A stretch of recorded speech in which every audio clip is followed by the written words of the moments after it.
Welcome to Coach Life, Leading Leaders with Pastor John Pearce, the Senior Minister of C3 Powerhouse and the Executive Director of C3 Church Global. When we coach leaders effectively, we create multiplication and momentum. We want to equip and inspire you as you grow as a coach who leads leaders. Join the conversation today with Pastor John and Dan Frecker, a Melbourne East location pastor.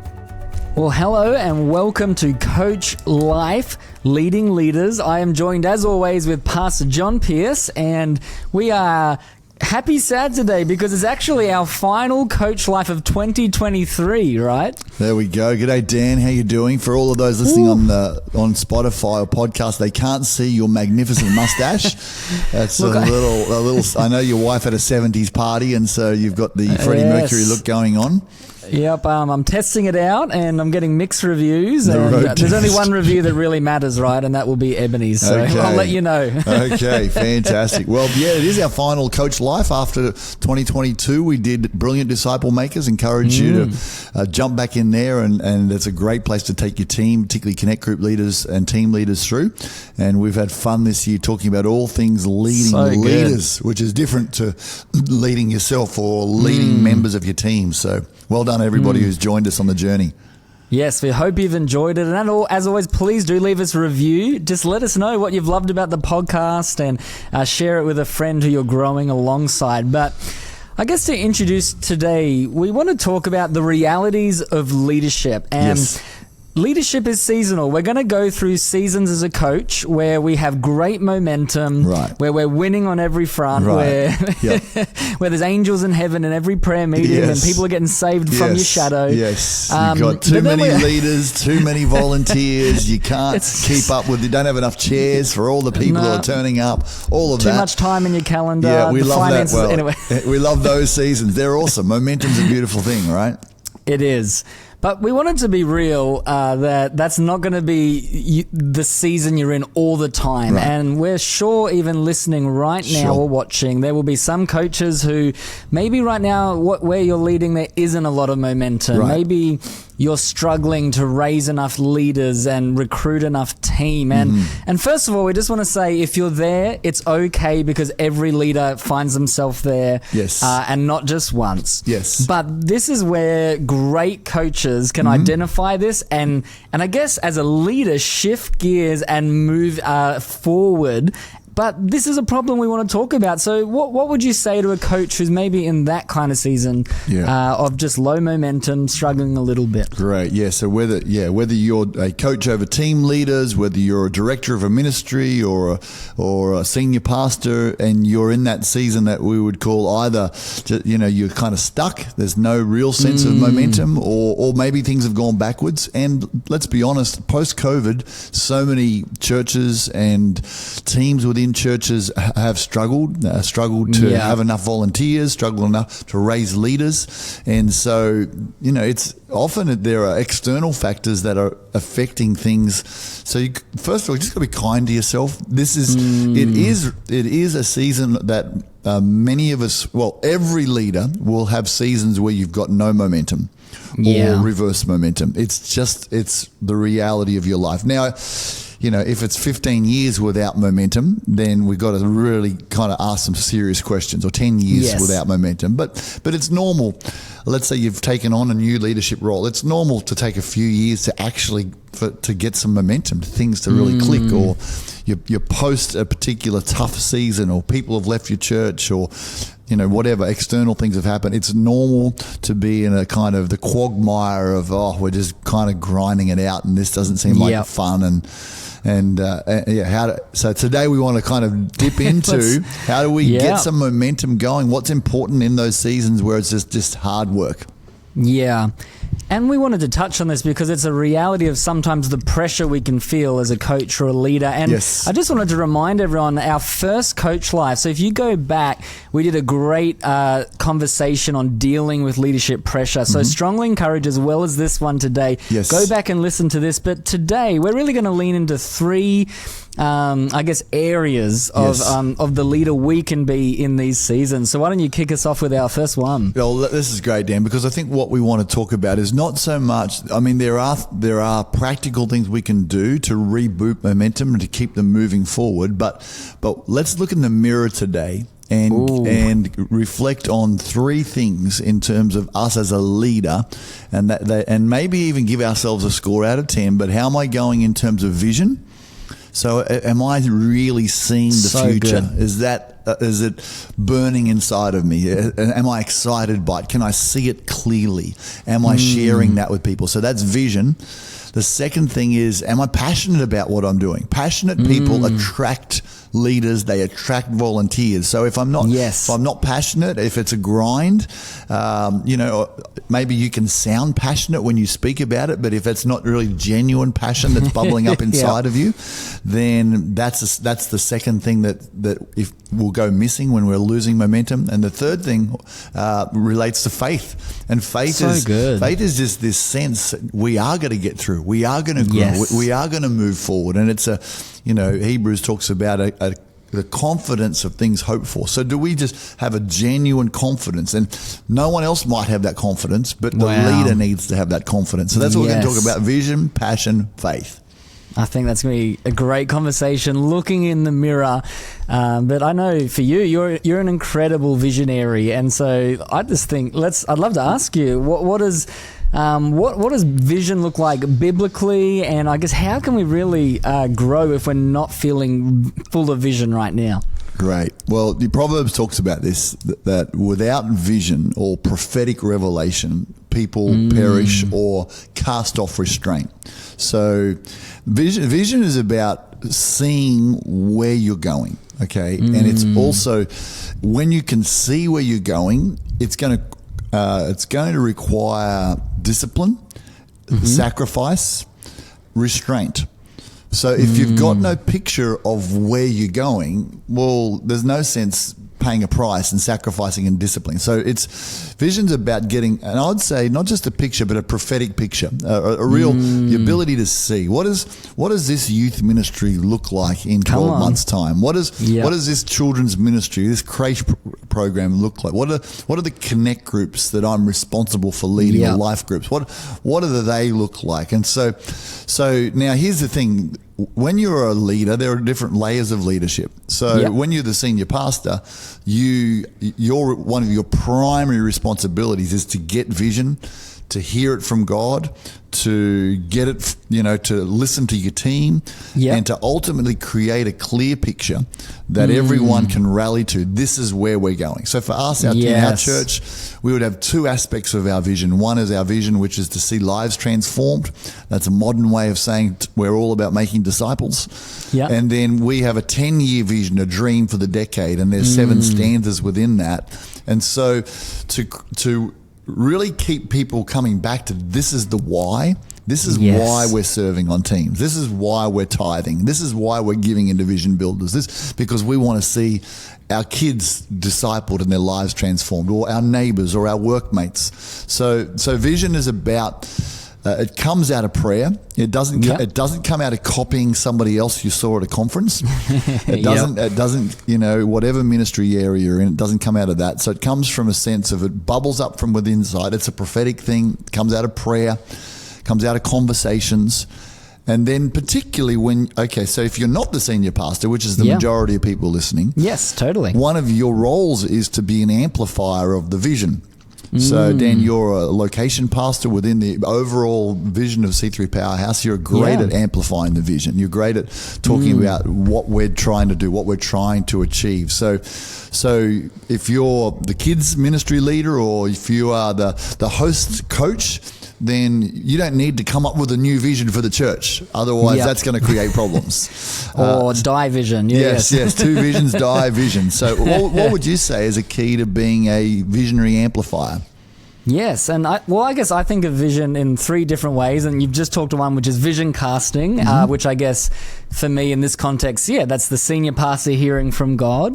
I think step number 2 is what I would call vision clarifying. And so I think for me, in my role as a location pastor, I take responsibility that I need to clarify the vision from yourself and Pastor Danielle. And so that's not me going to God first, going, what's your vision, for me to run. No, it's going, hey, Pastor John and Dan, what do you see for our Melbourne East location? Love that. And leaning in. And I guess I don't want to leave that conversation till it's quite clear. That's why I use the word vision clarifying. And then I guess the third step, as you shared, is, well, then it's vision amplifying. Yes. And that's therefore, well, I've got the vision in my heart now. I can see what you see and I can hear what you've heard. But then really my job is to amplify that into the area I'm responsible for. And an example of this would be, all right, this year we had an emphasis on hunger for God. That's just an example.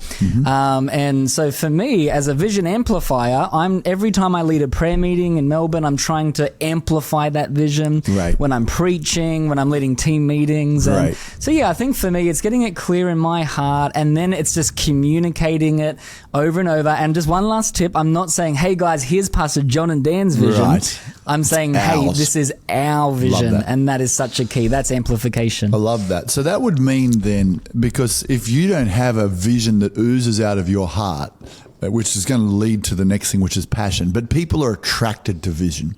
Yes. I would say I use this expression, but often churches or ministries don't have a resource problem, a money problem. They have a vision problem, because resources follow vision. Often we don't have a volunteer problem. We've got a vision problem, because people will so volunteer where there's clear vision and there's passion. And so as a leader, let's say you're the leader of a worship area within a church. So you've got I think there's three kind of layers you're looking for. One is our vision, and you need to, whenever you're having a coffee with somebody, whenever you're leading rehearsal, whenever you're doing a huddle, whenever you're talking as a team, this is our vision as a church. This is our vision. We're here to see lives transformed. We're here to create a hunger for God, or ask. So you're always amplifying our big picture vision. Then you want to be amplifying the vision and values of the worship team within the context. So our vision within the context is to create an atmosphere where people's lives are impacted, where people worship. So you might have a few different, and crafting that vision that gets signed off by the senior pastors and the values is really important. We did this exercise with our kids team.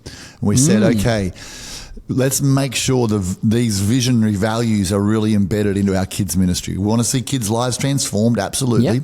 But here's how we want to see it done. We want a fun atmosphere. We want kids to make friends. We want parents to be like a whole family focus. We want it to be a safe environment. We want to raise up young leaders and empower them. So we really worked it through to go, so when you're the kids' coach or director, you need to be consistently amplifying those. This is who we are. This is what we're doing. So it's kind of like the big picture. This is who we are overall. Then this is our part within that. And then the third thing is there will be just things that you emphasize for a season. Hey, and you might just go, at the moment, we're really working on our friendliness in the car park with everybody, for example. So that's just a component. So that's vision. So, and I love that question. It's got to be asked, what do you see to your leaders? And that gets meshed with what you see as a leader. Okay, Dan, here's a little question then. What happens if what your leaders see is different to what you see? You may have had this experience. I feel like when you're a youth leader, you asked me this question about what we see for youth and what you see, and it was a little different. Yeah. And I think this is a great moment, or I guess, we talk about the wilderness test. This is a bit of a test for us in leadership, I believe. And and I remember that moment for me. I asked yourself and Pastor Dan, and I guess I was really passionate about something I'd seen, and I feel like, what you shared was a little bit different. And I think for me, the short answer is really, I believe God was testing my heart. Would I submit to the authority of the leaders he's entrusted over me? And I think so. Look, it's okay to have the conversation. I think don't hide from it and pretend have a conversation. But really, at the end of the day, we need to be humble in that moment. We need to trust who God's placed us over. Who God's placed over us, and we really just need to then leave that going, I'm going to go with the senior minister's vision or my leader's vision. And then once again, I don't go to the team the next day and go, I wanted to do this and I saw this, but Pastor John, and no, we go, no, our. And so I think it's definitely, for me, that would be my encouragement, is it's such an important moment, because in that moment, God's watching what we do, not just publicly, publicly but privately. And I think that's what God's looking for, is men and women after his own heart that would submit. So it was a good test for me. Well, and good leaders don't just go, this is what I see, Dan, you need to follow it. There needs to be room to go, oh, help me understand what you're saying, and to talk it through. So have it's a conversation. It's not just a theocracy and I'm Theo, it's just, it's a way of working it together. All right. That's vision. So if you're struggling from a momentum point of view, first thing, look in the mirror and go, how much is this vision strong in my heart? And if it's not, if you're like, oh geez, I'm a 5 out of 10, then let's talk about how to, you can kind of re-kick that by prayer would be the primary one, just praying, God, stir this vision in my heart. God, awaken this vision in my heart. Another thing would be to rewrite it in fresh language for you, and to speak it out and to declare it. I think a great key to vision is to tell stories. Of individuals whose lives represent the big picture. So that would be it. So let's jump on then into passion, because if you or I as a leader are saying, oh, my team just don't seem passionate about the vision, they don't seem passionate about what we're doing. I always have this awkward moment with teams, and I kind of go, well, the team you lead are going to be a percentage, 60 to 80% of your passion. So if your passion is a 5 out of 10, then don't expect your teams to be a 7 out of 10. They're more likely to be a 3 or 4. And so your ability to stay enthusiastic or passionate, and I'm not talking about loud and extroverted within your personality, but just, man, I really believe in what we're doing. I'm passionate about it. So how do you reckon, when the passion goes flat, when you lose your enthusiasm, firstly, don't think that because I've got no passion I should resign, my season's over. Don't do that. Become a person who knows how to stir yourself up. And Isaiah talks about that. God looks for the one who can stir themselves up to lay a hold of God. Paul says to Timothy, stir up the gift within you. So how do we stir up passion, Dan? What do you reckon? And just, I love what you shared, is it actually will be a little bit different for everyone as you shared, and we've got to learn what works for us. But I think for me, one thought, I got a few, but I just would say my inputs. And so a question is, who am I talking to? And so when my passion's low, I love to ring a peer or a leader who inspires me. And just ask questions and talk about, this, and it just stirs me up. I think what I'm listening to in regards to previous prophecies over the area I lead and myself, waging warfare with prophecies. And even then, once again, just my input of what am I listening to? I got about 3 messages I've got saved, and I just, every time I listen to them, there's something about that message that just stirs me up. And so I'd encourage us all to have a few messages that, when I'm feeling flat about this area, I'm going to listen to this. That's great. I've got a Evernote folder of prophecies, and what I tend to do if I'm coming back from holidays, when you go on holidays and it's so cruisy and it's awesome and there's no pressure and no responsibility. The big decision is what am I going to eat for dinner, that kind of vibe. And then you come back to the war zone of church responsibility and leadership. And for many people, there's you've got your work and your family and your kids, and then your voluntary leadership in church. And it's kind of like, oh gosh, this is hard work. And the reality is, it is like you are stepping into a spiritual war zone to make a difference for people eternally. So I've got a number of prophecies. I just listen to them, and I let my spirit be kind of reset, and my mindset be reset about these things. And I feel passion rising on the inside of me. Like, this is why I do what I do. So that's the why. Yeah. And one other little thing I love doing is celebrating wins. And this is something we can do with the team or even by yourself. And even when we feel discouraged, sometimes we can feel, nothing's going right, but there are always wins to celebrate. And think about, who got saved on the weekend. Think about that story. I know for me, as I do that, I feel that fire coming back up again. And celebrating wins is a great way. This is why we do it moment. And look, sometimes you've got to dine out on one of those wins that you had in the quarter for 3 months, and that's this is why we do it. I think as a leader, for you, if you're leading an area, say you're leading a hospitality area within church, or you're leading groups within church, or a Sunday team of stewards or a team, to be able to go, hey guys, yesterday we had 8 baptisms. We had 8 people get water baptized yesterday. That's 8 different lives who have been transformed. I found out one person's story. Let me tell you their story. Now, what we're doing as a team, getting here early, being here last, locking up, setting up, all of what we do to create the first impressions for these people has led to this moment. So, the ability to actually see the big picture overall thing that's achieved and focus it in, and particularly to tell the personal stories, that really helps people keep the passion alive. Oh, we're making a difference. Magnificent. Yeah, so good. Oh, even as you're talking, I feel my passion rising. It's awesome talking about the vision, lives being transformed. Exactly. Love that. I think even part of it can be lives being transformed. It might not be numerical growth, but it's the growth in a person. Look how much this person, this leader, this young leader, this kid, these children, their lives have been changed as they're growing towards God. So a leader, you have to become, okay, here's the problem with many of us who are leaders. We're pretty good at working out what's wrong. Oh, yeah. So we can see the gaps. We can kind of, and if you focus on what's wrong, it's a passion stealer.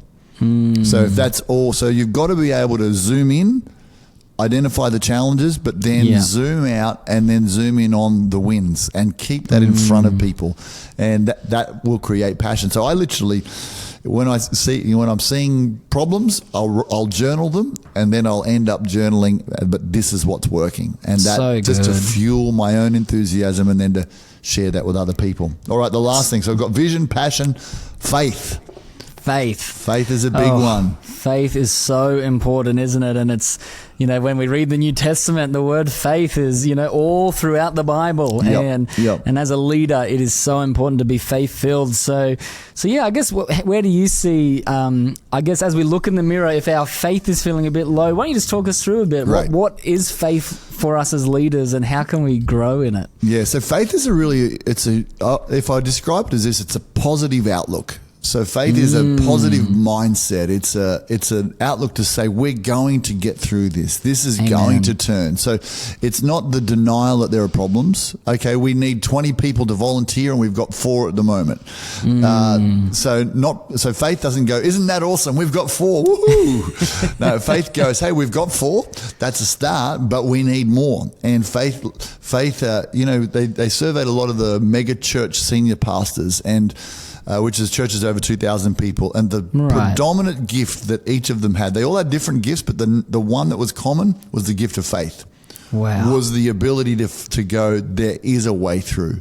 This will work. And that is, Bible says faith comes by hearing, and hearing by the word of the Lord. So that means for me, I've got certain scriptures and promises that God's given me that I look at the facts and they're discouraging, and then I go, all right, I'm stirring myself up with the good news, focusing on those things, but I'm plugging in. This is how I literally think of it like this. I'm plugging in to the PowerPoint of the promise or the Rhema word of God and letting that. So I'm speaking it, I'm seeing it. So faith speaks the word of God. It declares things like all things are working together for good. And so there's a mindset that, when you get around people like that, they hear about a problem, they go, but God's got a way through this. God's got the team that I need. God's got the leaders that I need. God's got a strategy to solve this. And that's a really important component of being a leader.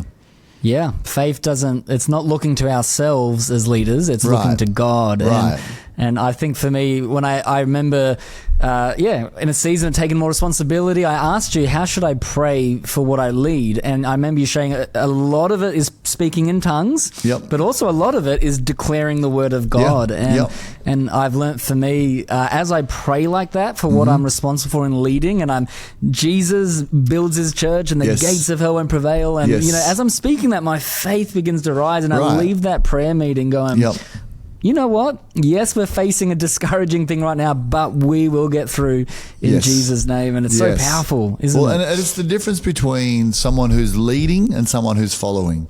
So you're a leader because you believe there's a way forward, and they'll catch that spirit of faith on you. So there is a spirit of faith that you get on you, and so often it just begins by a choice. I love Pastor Phil talks about I'm switching on my faith. It's just a choice. I'm switching it on right now. And that's hard, but you just make a decision, and then I'm declaring things that are not as though they were. So that means I'm basically sanctified lying. I'm saying what God said, even though that's not what's happening right now. And when I begin to do that, particularly if it's been a tough season and I need to create momentum, because momentum starts on the inside of a leader. It doesn't start with things changing externally. It starts on the inside. So to begin to declare things are moving forward, we're headed towards our promised land. Yes. And declare the promises that God said. As you're declaring them, you'll feel there'll come a moment where suddenly you believe what you're saying.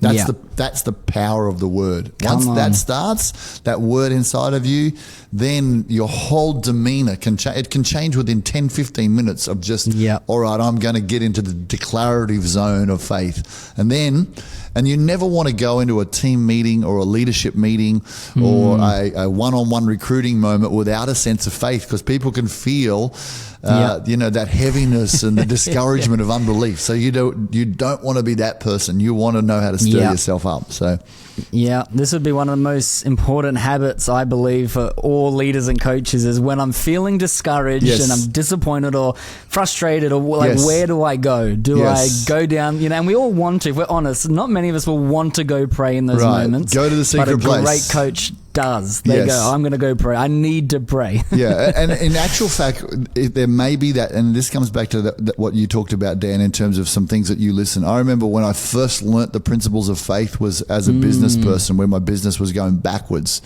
And I realized, and I heard some messages where it talked about Joseph, until the time that his word came to pass, the word of the Lord tested him.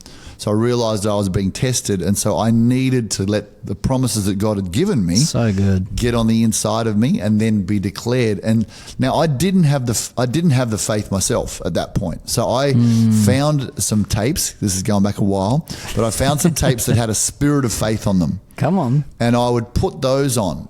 And as that preacher preached, faith on them would kind of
fulfill their potential as leaders. We love you guys. God bless you.